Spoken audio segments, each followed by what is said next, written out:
ఉన్న బంగారాన్ని విడిపించి ఆ రోజు ఆన్లైన్ రేటుకే మేము కొంటాం. Sharma gold company.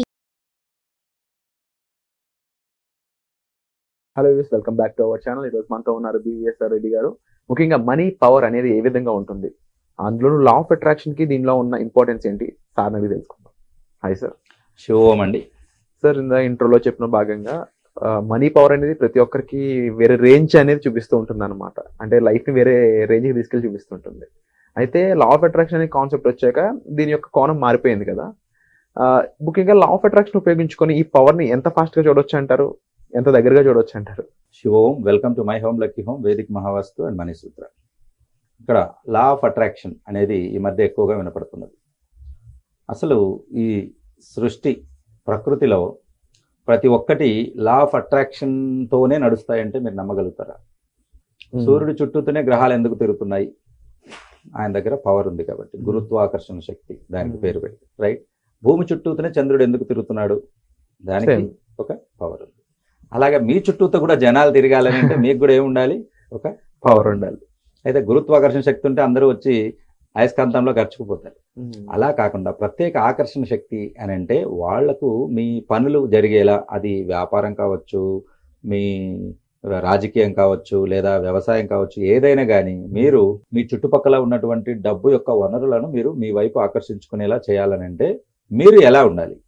అది చూద్దాం. ఒక్కొక్క సౌరమండలం తీసుకుందాం. సన్ ఫ్యామిలీ సౌరమండలాన్ని మనం తీసుకుంటే, సౌర కుటుంబంలో కింగ్ ఎవరు? సూర్యుడు. ఆయన చుట్టూతోనే మొత్తం అన్ని తిరుగుతున్నాయి. కారణం ఏంటో తెలుసా? సెంటర్లో 17 మిలియన్స్ డిగ్రీస్ సెంటిగ్రేడ్ హీట్ ఉంది. పైకి వచ్చేసరికి పైకి వచ్చేసరికి తగ్గుతూ ఉంటుంది. కోర్ టెంపరేచర్ అనేది చాలా ఎక్కువ ఉంటుంది. అంత వేడిని ఆయన తట్టుకోగానే మనకు అంత వేడిని ఆయన భరించి వేరే వాళ్ళకి వెలుగునిస్తున్నాడు.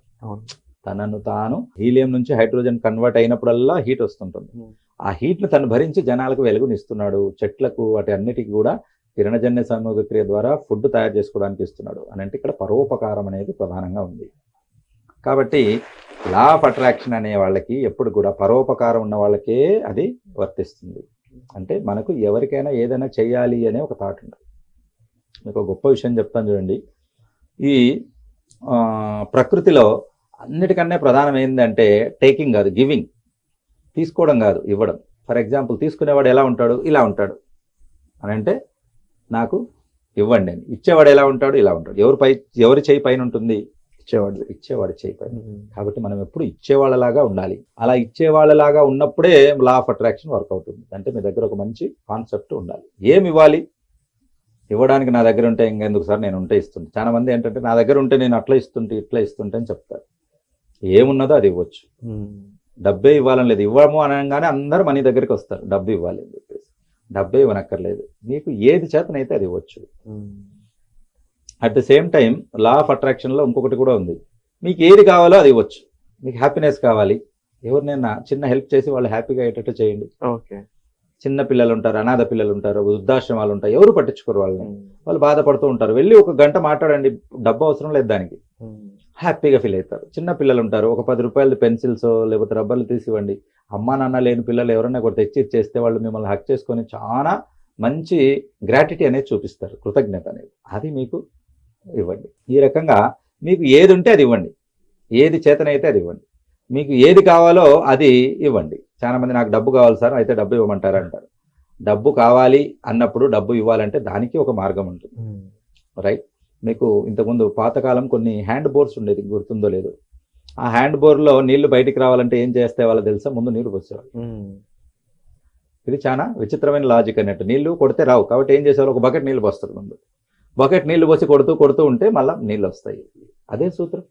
డబ్బు కావాలంటే డబ్బు, హ్యాపీనెస్ కావాలంటే హ్యాపీనెస్, సంపద కావాలంటే సంపద. ఈ రకంగా ఏమైనా మనం యూనివర్స్ నుంచి తీసుకోవచ్చు. దానికి ఎలిజిబుల్ నువ్వు అవ్వాలి. అలా ఎలిజిబుల్ అవ్వాలి అని అంటే ఫస్ట్ మీరు మంచి వైబ్స్తో ఉండాలి. ఎవరి దగ్గరికి డబ్బు రాదో చెప్తాను, ఆ వైబ్స్ మీరు పెట్టుకోకూడదు. ఫస్ట్ నిత్యము ఇతరుల మీద జలసి అయ్యేవాడు. ఇంతకుముందు ఒక పాట ఉంది, పచ్చ ఇంటిలో పచ్చగా ఉంటే కళ్ళు మంటరా స్వామి అని చెప్పేసి ఒక పాట ఉంది.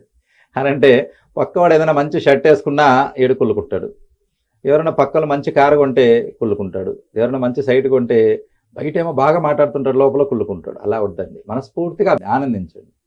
ఇంకొక విషయం చెప్తాను, నేను చాలా వరకు కొంతమందిని చూశాను, పచ్చడి పొలాలు చూసినప్పుడల్లా వాళ్ళు కడుపులో మంట పుట్టించుకుంటారు. అబ్బా ఎంత బాగున్నాయి ఈ పొలాలు, మన పేరు మీద ఉంటే బాగుండు అన్నాడు. నేను అన్నాను, పేరు మీద ఉంటే ఏం చేస్తావన్నా?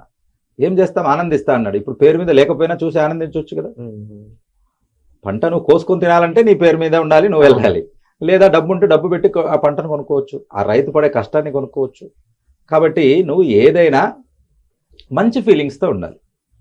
కాబట్టి ఎప్పుడు కూడా ఈ జెలసీ అనేది కానీ, నెగిటివ్ థాట్స్ కానీ, ఇంకొకరు నాశనం అవ్వాలి, ఇంకొకరు ఇబ్బంది పడాలి అనేది ఎప్పుడైతే మీరు నిరంతరం చెప్తూ ఉంటారో, పక్కోడికి యాక్సిడెంట్ అవ్వాలి అని సబ్ కాన్షియస్ మైండ్ అవ్వాలి ఎవరికైనా తీసుకోదు. యాక్సిడెంట్ కావాలి, నీకు యాక్సిడెంట్ చేస్తుంది. చాలా మందికి లాజిక్ అనేది అర్థమై ఉంటుంది వాళ్ళకి, కానీ మారరు. తెలిసినా మారరు. ఎందుకంటే బుద్ధి అని అంటాం కదా, ఊరికే ఉండదు అది. బుద్ధి మనది కోతి నుంచి మనిషి వచ్చాడో లేదో తెలియదు, కానీ బుద్ధులు మాత్రం కోతి మాదిరే ఉన్నాయి. అని అంటే ఎప్పుడు కూడా ఎదుటి వాళ్ళని ఇరిటేట్ చేయడం, వాళ్ళని ఇబ్బంది పెట్టడం, వాళ్ళ నుంచి ఆనందాన్ని పొందడం. కాబట్టి మీరు మారినప్పుడు ఇది అవుతుంది. కాబట్టి అలా అనుకోకుండా అందరూ బాగుండాలి. ఒక సినిమాలో చెప్తుంటారు, అందరూ బాగుండాలి. నారాయణమూర్తి డైలాగ్ గుర్తుకొస్తుంది. నిజమే, మరి అందరూ బాగుండాలన్నప్పుడు ఆ అందరిలో నువ్వు ఒకటివిగా. అవును, రైట్. నేను ప్రాక్టీస్ చేసిన కోయలకుంటలో ఒక అతను ఉండేవాడు. ఊర్లో అందరూ బాగుండాలి, ఎప్పుడు చూసినా ఊర్లో అందరూ బాగుండాలి అంటాడు. అందరికీ ఇబ్బందులు వచ్చాయి, రోగాలు, జబ్బులు, తిండి లేకపోవడం, కానీ ఆయనకి ఎప్పుడు ఏమి లోటు రాలేదు. ఎందుకనంటే అందరిలో ఆయన ఒకటి ఉండి అందరూ బాగుండాలనే ఫీలింగ్ ఉన్నాడు. కాబట్టి ఎవరో ఒకరు ఆయనకి హెల్ప్ చేస్తూ వచ్చారు. ఇంతవరకు ఏం పని చేయడం వల్ల, కానీ అన్నీ వస్తుంటాయి. కాబట్టి మనం ఆ ఫీలింగ్ పెట్టుకోవాలి, అందరూ బాగుండాలి, అందులో మనం ఉండాలి. కాబట్టి అందరూ ఏమైనా పర్లేదు, నేను ఒక్కనే బాగుండాలి, నా ఫ్యామిలీనే బాగుండాలని అంటే అది అవ్వదు, యూనివర్స్కి అగెనెస్ట్ లా. సో ఈ క్యారెక్టర్స్ ఉన్న వాళ్ళ దగ్గరికి ఎప్పటికీ డబ్బు రాదు, గుర్తుపెట్టుకోండి. అని అలాగే సార్, ముఖ్యంగా లా ఆఫ్ అట్రాక్షన్ ని ప్రాక్టీస్ చేయడంలో చాలా మంది ఫెయిల్ అవుతూ ఉంటారు అనమాట. థియరిటికల్ గా వాళ్ళకి అర్థమైనా కూడా ఇలా చేయాలి, అఫర్మేషన్ అయి ఉండొచ్చు, విజువలైజేషన్ అయి ఉండొచ్చు, ఇంకా అందులో ఉన్న వైబ్రేషన్ స్టేట్స్ అయి ఉండొచ్చు, ఎంతో డీప్ కాన్సెప్ట్ అనేది ఉంది. వీటికి అనుకూలంగా వీటిని అర్థం చేసుకునే విధంగా వాళ్ళు టీచ్ చేసే విధంగా ప్రోగ్రామ్స్ ఎప్పుడు ఉండబోతున్నాయి, దానికి సంబంధించి ఇన్ఫర్మేషన్ ఇస్తారా? ఇప్పుడు మనము ఈ వాస్తు క్లాసెస్ ఏదైతే మనం పెట్టామో 21 ఏప్రిల్కి, తర్వాత విజయవాడలో, వైజాగ్లో, తిరుపతిలో ఈ క్లాసెస్ లో ఒక 1 hour పవర్ మనీ మెడిటేషన్ కూడా పెట్టాను. ఈ పవర్ మనీ మెడిటేషన్ లో నేను పేటెంటెడ్ ఒక మెడిటేషన్ చార్ట్ అనేది మీకు ఇవ్వబోతున్నాను. ఆ మెడిటేషన్ చార్ట్ లో మనకు సెంటర్ లో ఒక పాయింట్ ఉంటుంది, వాటిని చూస్తూ మనం మెడిటేషన్ చేయాలి. దీన్నే పవర్ మనీ మెడిటేషన్ అని చెప్పడం జరుగుతుంది.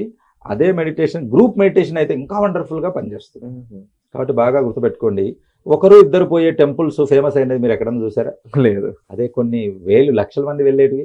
డెఫినెట్లీ రోజుకు కనీసం 1,00,000 మంది దర్శనం చేస్తారు తిరుపతిలో. ప్రపంచంలోనే అత్యధికంగా డబ్బు సంపాదించేది తిరుపతి. రోజుకు 2 నుంచి 3 కోట్లు వసూలు చేస్తారు అక్కడ హుండీలో. See what is the vibrations. పోయే వాళ్ళందరూ మంచి వైబ్రేషన్తో వెళ్తారా, తిట్టుకుంటూ వెళ్తారా? మంచి వైబ్రేషన్. తిరుపతికి వెళ్ళంగానే నా సమస్యలన్నీ పోతున్నాయి, అక్కడికి వెళ్ళంగానే నా కొడుకు మంచి పెళ్ళి అవుతుంది, నా కూతురికి మంచి జాబ్ వస్తుంది, మనస్పర్ధలు ఉన్న నా పిల్లలు కలుసుకుంటారు, అన్ని పాజిటివ్ వైబ్స్. మీరు వెళ్ళి చూడండి. ఎవరన్నా విసుక్కుంటూనో, తిట్టుకుంటూనో, అసలు బాధపడుతూనే వెళ్తారా? వెళ్ళలేరు కూడా. సో ఏంటి దాని ఉద్దేశం ఏంటంటే, నేచర్ ఎప్పుడు కూడా పాజిటివ్నే కోరుకుంటుంది. అలాగా గ్రూప్ మెడిటేషన్ కూడా, అంటే అందరూ కలిసి, ఒక 1,00,000 మంది కలిసి బాగుండాలి అని ఎవరైతే చేస్తారో డెఫినెట్గా అది బాగుంటుంది. అందుకే పాతకాలంలో వర్షాలు పడినప్పుడు యాగాలు, యజ్ఞాలు చేసేవాళ్ళు. సైంటిఫిక్గా ఇప్పుడు కూడా ఆ యాగాలు, యజ్ఞాలు చేసినప్పుడు వాటిలో వేసే ధాతువులతో మేఘాలు కరిగి వర్షం కురికించాయి. అంటే ఆ ఫీలింగ్. ఒక రైతు ఒక దృఢ నిశ్చయంతో ఈ సంవత్సరం ఈ టైం వర్షాలు పడాలి, నాకు కడుపు నిండా పంట వస్తే 10 మందికి నేను ఆకలి తీర్చగలుగుతానని అనుకున్నప్పుడు డెఫినెట్గా వర్షం పడుతుంది. వండర్ఫుల్. సో ఇలాగా. సో ఇది ఒక ప్రాసెస్ ఉంటుంది. మెడిటేషన్ అనేది ఒక రోజులో అయ్యేది కాదు, ఒక్కరితో కూడా అయ్యేది కాదు. సో కంపల్సరిగా దానికి గురుత్వం అనేది ఉండాలి, ఒక గైడెన్స్ అనేది ఉండాలి. గైడెన్స్ లేని మెడిటేషన్ ఇంకొక వైపు తీసుకెళ్తుంది. కాబట్టి మీకు ఏం కావాలో అవి తీసుకునే బదులు ఇంకొక దాన్ని మీరు ఎంచుకున్నారని అంటే హిమాలయాలు దారి పట్టుకొని ఫ్యామిలీ అంతా వదిలేసి వెళ్ళిపోతారు. మిమ్మల్ని నమ్ముకున్న ఫ్యామిలీ, నమ్ముకున్న పిల్లలు మీరు ఇబ్బంది పడతారు. సో మనకి ఫస్ట్ ఒక క్లారిటీ ఉండాలి, దానికి ఒక ప్రాసెస్ ఉంటుంది. అది ఏంటి ప్రాసెస్ అని అంటే, మీకు ఒక ఇల్లు కావాలి లేదా ఒక ప్లేస్ కావాలి, అందులో మీరు ఇల్లు కట్టుకోవాలనుకుంటున్నారు. మీరు ఏం చేస్తారు? పోయి కలెక్టర్ దగ్గర ఒక అర్జీ పెట్టుకుంటారు.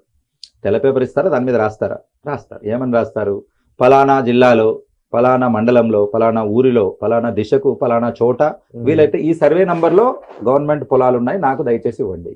ఒక పొలం కావాలి, ఒక చిన్న సైట్ కావాలన్నప్పుడు ఇంత క్లారిటీ ఉన్నప్పుడు, నీకు లైఫ్లో ఒక గోల్ కావాలన్నప్పుడు నీ దగ్గర ఎంత క్లారిటీ ఉండాలి. తప్పకుండా అంటే మెంటర్షిప్ అనేది దాన్ని సరైన దారి ఉండాలి. వైపు ఉండాలి, తీసుకెళ్తుంది. క్లారిటీ ఉండాలి ఫస్ట్ నీకు అని అంటే నీకే క్లారిటీ ఉండాలి. డబ్బు కావాలి, డబ్బు కావాలి, డబ్బు కావాలి, ఎంత కావాలి ఏమో సార్ అనుకోలేదు ఎప్పుడు. ఎక్కడ కావాలి, ఏ బ్యాంకులో కావాలి ఏమో సార్ తెలియదు, అది డాలర్లో కావాలా రూపీలో కావాలా ఏమో తెలియదు సార్.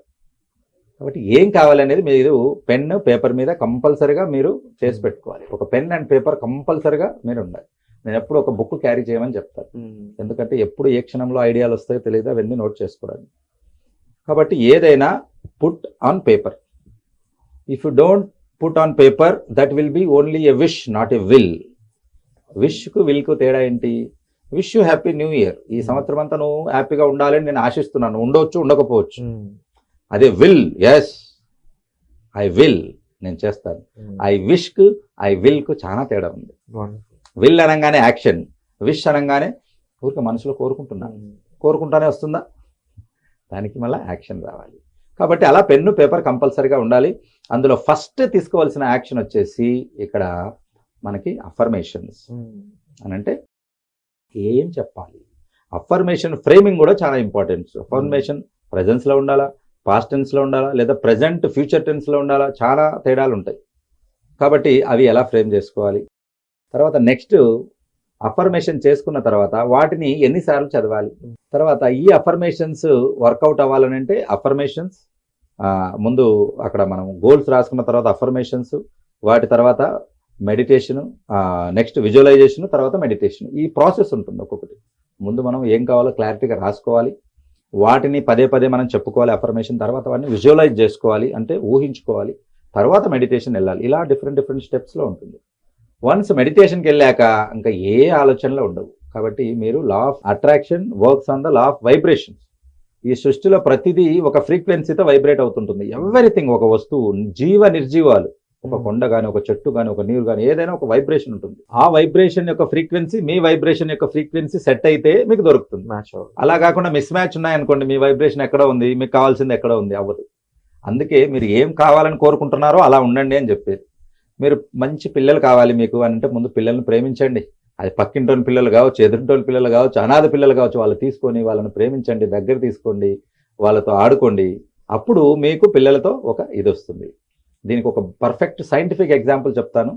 మేము ప్రాక్టీస్ చేసేటప్పుడు అని అంటే ఒక గైనిక్ నర్సింగ్ హోమ్ రన్ చేసాం 20 years. అక్కడ పిల్లలు లేరని ఒకరు వస్తే వేరే వాళ్ళకు వద్దనుకున్న వాళ్ళ పాపను ఒకరు ఇవ్వడం జరిగింది.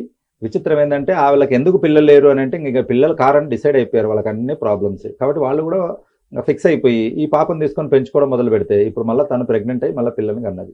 How it is possible? అప్పుడు డాక్టర్లే ఆశ్చర్యపోవాలి. నిజమే, మరి డాక్టర్లకి ఏంటి అంతకన్నా మిరాకిల్స్, దేనికే మిరాకిల్స్ అంటారు అంటే అనుకోకుండా జరిగితే మిరాకిల్స్. మరి ఎలా జరిగింది? వాళ్ళు పిల్లలు తీసుకుని తమ పిల్ల మాదిరే ప్రేమించారు.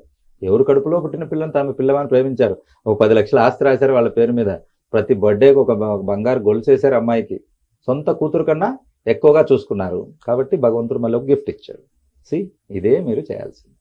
కాబట్టి మీకు ఏది కావాలనుకుంటున్నారో వాటిని ప్రేమించడం మొదలు పెట్టాలి. తప్పకుండా సార్, దీన్ని వెనుకున్న అర్థాన్ని మాకు క్లియర్ గా చెప్పినందుకు and at the same time చాలా మందికి ఈ సబ్జెక్ట్ లో లా ఆఫ్ అట్రాక్షన్ ముఖ్యంగా యాక్షన్ కొన్ని ఇంపార్టెన్స్ అనేది తెలియదు, దాని గురించి కూడా వివరించినందుకు thank you so much sir. అయితే ముఖ్యంగా ఆడియన్స్ ఎవరైతే ఉన్నారో వీటికి సంబంధించి మరింత డెప్త్ గా మీరు మీ లైఫ్ కి సంబంధించి అటాచ్ చేస్తూ మీ ప్రాబ్లమ్స్ ఎలా సాల్వ్ చేసుకోవాలో తెలుసుకోవాలనుకున్నట్లయితే మీరు డైరెక్ట్ గా సార్ని వచ్చి కలవచ్చు. అలాగే ముఖ్యంగా 21st April అయితే క్లాసెస్ వర్క్ షాప్స్ అనేవి ఉండడం జరిగింది. వాటికి సంబంధించిన డీటెయిల్స్ కోసం మీరు డిస్ప్లే అవుతున్న నెంబర్స్ కాల్ చేసి వెంటనే ఇన్ఫర్మేషన్ తీసుకోండి. ఇలాంటి ఆపర్చునిటీ అసలు మిస్ చేసుకోవద్దు.